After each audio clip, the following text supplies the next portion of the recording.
Hey, True Test RC here, and today we will be reviewing the HobbyKing HXT900 9-gram servo. Now let's go ahead and open the bag up and see what you get inside. So you get the servo, which is actually a really good servo. I use these in all my planes, and a parts baggie with screws and control horns. Now this servo is a 9-gram servo, and we'll be putting it on the scale to see if it's actually 9 grams. The thrust from this is a 1.6 kilogram thrust, and I actually have another one over here which we will actually be testing. This one's brand new. I use it as one of my test servos today, just out of the bag as well. It is 0.12 seconds. It's a micro-sized servo. The operation voltage is 3 to 6 volts. The gears are nylon white gears. And in the international warehouse, it actually costs $2.69, which is incredible for the price. I love these. I always order like 20 of them, probably every couple months or so, just to keep up with my planes and buildings, and because I like to do really stupid things with these. So let's go ahead, and I'm going to hot glue it to the bench, and let's test it. So I've already gotten my scale here. It's at 0 grams. We're going to go ahead and place the servo on, and it is showing 10 grams. That's pretty good. My scale is probably not the best, so it probably is just a bit over 9 grams, but my scale is reading 10. Just gonna go see if we can redo this. Oh, we're almost at 9, so, and with the gears, we're going to place the entire baggie, that's 13 grams. And plus the bag it came in, still 13 grams. So all in all, this is a really lightweight servo. Now we'll go ahead and hot glue this to the table, and let's go test. So we have the servo hot glued to the table here.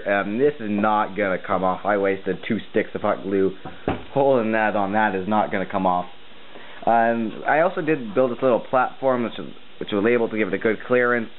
It looks stupid, but it works. And this platform actually weighs 0.02 kilograms. I actually have the servo on a servo tester, so I can move it any way I want to. Now, the hole that the servo rod is connected to is the 3rd hole, and it goes up to 6 holes. So on the first test, right now, we're going to test this on the 3rd hole, and on the second test, we're going to test it on the 6th hole, since torque will be changing dramatically off those. So I'm going to go ahead and put it on cycle. Now we have a really heavy nickel metal hydride battery and a 4S 3000 milliamps that we're going to start it off with. And I have an array of batteries and motors we're going to be testing this with. So far so good. Now let's crank out a 2000 milliamp, 2200 and a 1800 3S. So far so good. Let's push that over there. There's a metal bar under my table, so I'm be careful because of that. Alright, so far that's good. I'm actually really impressed with that. Now we're going to crank out some motors. We can plot those on. Oh, did we find it? We found the weak spot, so it's not going up. I'm going to go ahead and take off the motors. So just barely trying to go up. Let's try 1000 milliamp. Oh, I think it can't even hold that. Alright, let's try 0.5. Yeah, I think we're maybe killing the servo. So I say that is pretty much max. So that is a 3000 milliamp 3S. I'll go ahead and crank it down. My servo is actually popping off the hot glue. Wow. So I'm going to hold that on the bottom. So we got a 3000 milliamp 4S, 1800 3S, 2200 3S, and a really heavy nickel metal hydride. So let's go ahead and put those on the scale.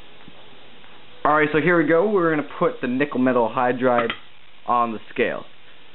And we're going to go ahead and put the 4S battery on the scale. Actually, I'm going to put that back here. And here's the 1800 milliamp, and here's the 2200. 1.092 kilograms, and this servo is rated for 1.6 kilograms, so it's not doing the best, but still 1 kilogram of weight for that servo. Wow. So we're going to go ahead and start the second test of it on the 6th. Alright, so we have the servo securely fastened to the table now, and now it is on the 6th hole, so the farthest away from the center of the servo. So it's not going to hold that much, but let's see how much it can hold. So yet again, we're going to start off with the 2 really big batteries. And it's just, move this one a bit over, and it can just do it. So we're going to go ahead, yeah, it quit. So we're going to go ahead and take those off, and we're going to put, we're going to see right before the breaking point is. So it can do these 2 just fine. I'm going to go ahead and put on this one. It can do it just fine, so we're going to go ahead and put on 2 1000 milliamps. So just now we're going to see if we can fit, oh well, we're going to put on 0.5. There, and oh, we just found it. So it's barely struggling there, so we're going to take that off, and now it can do it. So we're going to go ahead and to the scale and weigh these. So here we have the scale, and we'll go ahead and start putting the batteries on. So all in all, even with the first test, I'm really impressed with this servo.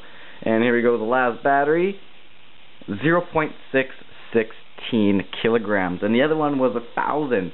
So this, like, I'm very blown away with the servo. I had no idea the servo can hold that much weight. I'm actually having trouble fastening the servo to my table because it's starting to rip off.